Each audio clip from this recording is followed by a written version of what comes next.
A few months ago, Bandai announced the Digital Monster Ver.Revival, which looked to be a reissue of the Digital Monster Ver.20th released back in 2017.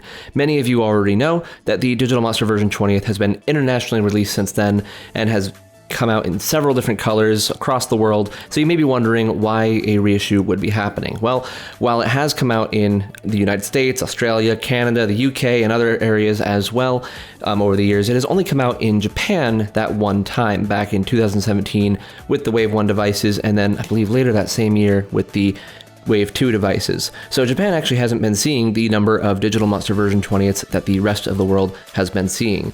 Now, you may have also noticed that I didn't do any coverage of the Digital Monster Ver.Revival when it was announced, and there was a reason for that, and that's because they were selling this reissue at the same price as they were originally selling it way back in 2017, which was close to 4,000 yen. It was 3,850 yen on the Premium Bandai store, and of course, being on Premium Bandai means that if you were not in Japan, you would have to ship it to you, which costs extra for that. So in total, you're paying close to 60 USD for something that you can get for 20 USD at any random Target or GameStop or on Amazon in the US and several other stores across the world. So it didn't seem like a good purchase choice, especially since they were referring to it, again, as a reissue of the Digital Monster Ver.20th. So it has come out now, and I bought one. I did not want to buy one, but I did buy one because the first day that it was out, people were already showing off a couple of changes. And these changes were not brought up in the original material, which is kind of annoying. I do wish that Bandai would have announced, oh, we're adding this, this, and this to the device.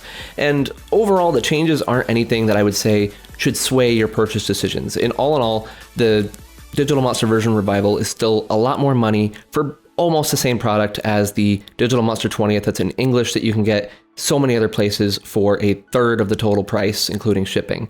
So I do want to make sure, though, that everyone is fully informed of what these changes are, just in case they do affect your purchase decision. Now, again, I will repeat, I do not think that any of these changes should affect your purchase decision, but if you are an avid collector, or if you are someone who really, really cares about these changes, go for it. Otherwise, just pick up another one for 20 bucks or wait for it to go on sale like it often does, get it for less.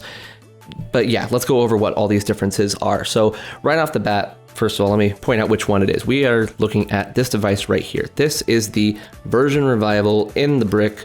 Well, the gray, technically. There are still bricks on it, but this is the Ver.Revival gray device. So, as you can see, it looks almost identical to the Digital Monster Ver.20th. I have here the original Digital Monster Ver.20th, also in gray, and overall, they are basically identical. I don't really feel any major differences. The text on the battery door is a little bit different, so, I mean, if that matters to you, there you go. But otherwise, no, they're almost entirely identical, right down to the all the little etchings in the bricks pattern. So I'm not going to be using this one to compare, by the way, because they're both gray. That could get confusing. We'll be using this version brown, or Digital Monster Ver.20th brown, the original brown. This is the Japanese release as well. So we'll be using these to directly compare, and we'll use the version E, the glow-in-the-dark model, no less, of the English Digital Monster Ver.20th for a few comparisons too. So right at the bat, one difference that you do see right away though is the screen. So here is the screen on this device. Now, as you can see, it's a little bit hard to get into picture here perfectly. I will say it does show up better in person. Like, I'm trying to get the light around it. There you go. And you'll notice it's a little bit light. It's a little bit on the light side. But compare that to the Digital Monster Ver.20th original, you'll see this one's much darker than this one. And in real life usage, this, I would say, has better clarity than the original version. It definitely does look a little bit nicer. If we compare that to the English version, it's less of an improvement. I think the English version screen is a little bit better than the Japanese versions, personally. Again, sorry if you can't tell that over the camera, but I do think it's just slightly, at least as far as clarity goes, not necessarily a better screen overall, but at least a little bit more clear.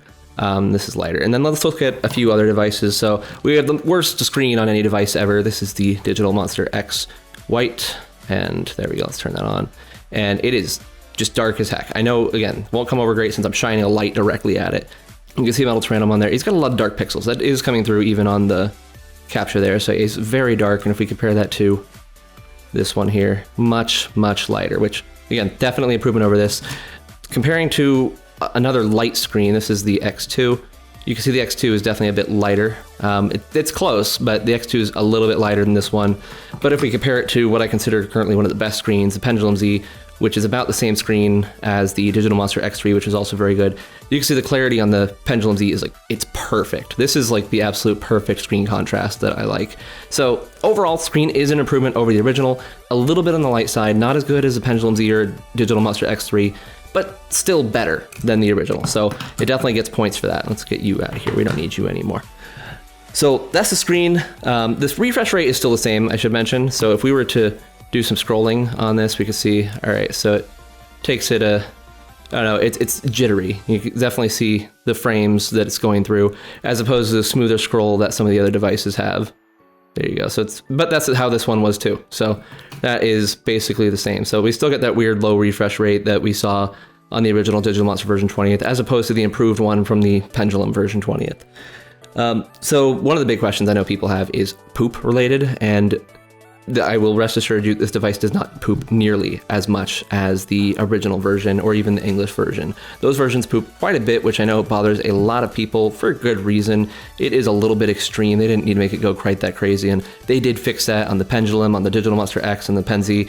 All of those had it fixed when they changed it to that. So poop frequency is down on this one too. It's very, very different. So if poop was a major concern for you, there you go. And I do, again, know that's one of the major complaints with the original version of this. Another complaint is the evolution timer. So initially, these devices did not let you progress the evolution timer while a Digimon was sleeping. That means that if your Digimon took 12 hours to evolve, or 24 hours, I guess there wasn't anything on the original that took 12. If it took 24 hours to evolve, that would mean that it would be awake for, let's say, 16 hours a day and then be asleep for the remaining 8. So you'd only progress 16 hours towards that 24 hours over the course of one day. Well, that's not the case on here. Digimon do age in their sleep, so they will continue to evolve while they are sleeping even, and that evolution timer does not stop. It should be noted that the age stat still is read exactly the same way as it is on the other devices, so the age stat is still not the same thing as your actual true age towards evolution, so just basically continue to ignore the age stat when it comes to evolution. So that's another good improvement. As such, they did increase the time it takes to evolve from baby to child up to 12 hours instead of 6, but it works out to be about the same. Everything else is roughly the same amount of time for evolution, so it works out to be about the same times as the Digital Monster X evolution times. Now, the next thing you may be wondering is what version of the Digital Monster version 20th is this, or is this even a version of the Digital Monster version 20th? And yes, this is still, as far as the software is concerned, the Digital Monster version 20th. I extracted the codes and everything, completely identical to the Digital Monster version 20th codes, so that's all the same. And if you're wondering what versions these are, the gray and the brown ones are the same as the gray and brown ones from the original Japanese release, which is to say that brown is version A and gray is version B. So that is exactly the same. That did not change, and you still get the same eggs from unlock. So that's on my gray version here, I'd get Yamato's Gabumon. On the brown version, I would get Taichi's Agumon. Now, the nice thing though is that they did really reduce that crazy connection requirement they had. On the Digital Monster version 20th, you have to connect to 5 other unique devices of the version 20th family in order to unlock the exclusive egg for that device. In this case, you only have to connect to the opposite version. So this is a B version. If I connect it to any other A version, including the Revival or the original Digital Monster version 20th or the various colors available in English, all of those will work to unlock that exclusive egg. Same thing with the brown, I can unlock just by connecting to a version B of any color whatsoever. So definitely much easier. I wish they had done that for the English release. That would have saved a lot of headaches, but they waited for this. Definitely a good improvement there. As far as other unlocks go, they're all basically exactly the same. Dorumon, you can still unlock by connecting to a version C, D, or E. So I can connect it to my glow-in-the-dark version E right here, and it will still unlock the Dorumon egg on my version Revival. DP, surprisingly enough, has also been removed. You scroll through the stats there, you see it's just, I'm sorry, that's the light screen coming in there. This DP is just gone, so it's just like the Digital Monster X where DP doesn't matter. You just have to make sure your Digimon isn't starving, and it will be able to battle. So battle as much as you like. It didn't affect training on the Digital Monster version 20th, so that doesn't matter anyway, but battling you can go as many times as you want now. The number of hits for the successful tag training as well has gone down. So you'll see I'm training Betamon with Agumon here, and let's just see. So we got a miss there. Let's see if I can get this exactly right. So that's another miss. Uh-oh. Okay, well, that's good. That's good. So we'll do 2 downs. I think 2 downs is what we want here. Yeah, there we go. So we got 2 out of 3. and bam, that was a success. Now, normally that should not be a success. You need at least 3 out of 5 on the other versions to be able to get a successful training. So that has been changed. In addition to that, a successful tag training will maximize your strength meter. So we're at 4 strength hearts now on both of them. You will notice when we scrolled through before that we had empty strength, and now we have full strength. So they made tag training much quicker. I don't know if that was intentional or not. That seems like it could have been an oversight, like they could have been using the Excite training from the Digital Monster X and accidentally left that value in there.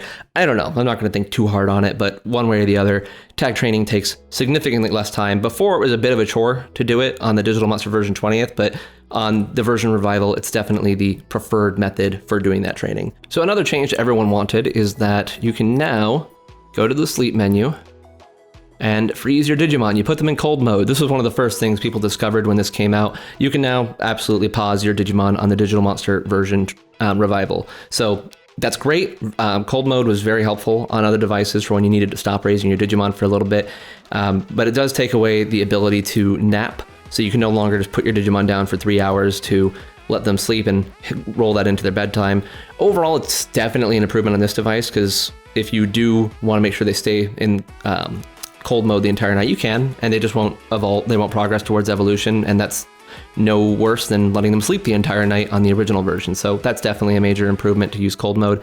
One weird thing that doesn't happen in cold mode on other devices, though, is that if I go in and let's set the clock to their bedtime, and let's just go in here, let's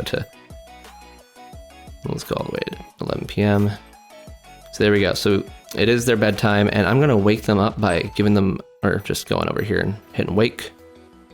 There we go. And we're gonna go in and we're going to go to off again, and that puts them in bed. Now, on any other device, no matter what, if they're awake and you put them in cold mode, or you turn the lights off or whatever, they're gonna go into cold mode. But on here, if it's past their bedtime and they're awake, it'll still put them to sleep. So just a note on that, cold mode is a little bit different than how it functions on other devices. Now, this next change is the only one that I would consider truly negative for this device, and that is with the stats menu. So if I go to stats and I hit the button to select it and I keep hitting the button, you'll notice I'm not scrolling. Now, this is a major point of muscle memory for me, because every other Digimon device there is, if you keep hitting the button that you use to select the stats icon, you will be able to scroll through the stats. For example, I'll just pull out my Digital Monster version 20th right here, go to stats, bam, we're scrolling. Same thing on the Pendulum Z, the latest device. If I go to the stat screen, keep mashing the button, bam, it works great. So I don't know why they did this, but they did. Instead, you have to actually hit the A button to continue to scroll, and I don't know why. Again, it's just so much simpler to just do that. It's not a big change, obviously, but for those of you that are used to using Digimon devices, you are going to be used to mashing that button when you want to go through stats. You can't do that. It has thrown me off quite a few times as I've been testing with this device. So weird change. I definitely think it's a net positive list of changes. This is one change that obviously is not good, but the other changes definitely make up for it. It's just strange that they did that. So I don't think that should bother you too much. It doesn't bother me an insane amount, but it is bothersome enough to where you will notice it, especially if you switch between different devices a lot. You will find yourself mashing that button and not being able to go through the stats until you remember, oh, I gotta hit the other button. So weird, but whatever. Now, the last few things I want to go over are all things that have to do with debug mode and all that. So of course, obviously, you know me, I did get this device and then immediately get a screwdriver, open it up, and take a look at all the juicy secrets inside. And there's not really anything majorly juicy to look at in here. It's all basically what you would expect. So if I go into the debug menu here, which, there we go. All right, so you do have to solder to get to this point. I will point out, I didn't just use a button combo to get here. I used A, B to get to the version menu, but the version menu has to already be in debug before you get to it. So that's been done previously, the day that I got the device. So we're in debug mode. We're just going to go ahead and, well, we'll just reset because we don't need to be in debug mode itself. There we go. So we saw that the branding has changed a little bit there. It's Digimon R for Revival instead of Digimon 20th like it says on the other devices, so makes sense. We're gonna hit load and we get the list of Digimon to pick from, and this is the exact same list that's on the Digital Monster version 20th. So I can still choose like the eggs that aren't available on this device. So if I go over and find like Coronamon or Lunamon or something, they're so far over there. That's Dracomon, and that's Dracomon again, and there we go, there's Coronamon. And we'll get Lunamon in there too, why not? Probably the good reason why not would be because this is taking forever to scroll. A lot of Digimon on this device. Okay, so then there's Lunamon, great. All right, set the time, and bam. So all the same Digimon data is on here. Now that does not mean that you can unlock all the Digimon on this. You can't. The only unlockable egg is, or from connections, from the the exclusive egg, I should say. The only exclusive egg is the Yamato's Gabumon on this device and the Taichi's Agumon on the brown device. You cannot get Coronamon or Lunamon on this without doing what I just did and debugging in there and grabbing them. So the reason they're in there, though, is just because this is fully compatible with the 20th devices, so that battle data is stored in there, and the Copymon data is also stored in there. So I can still get Copymon of these Digimon on this device. But otherwise, the same selection of Digimon exists, same debug menu from the version 20th. And fast forward, however, has been improved, because if I look here, so it's 8 a.m., right? And we're going to go ahead and just hit fast forward, count to 10. 1, 2, 3, 4, 5, 6, 7, 8, 9, 10.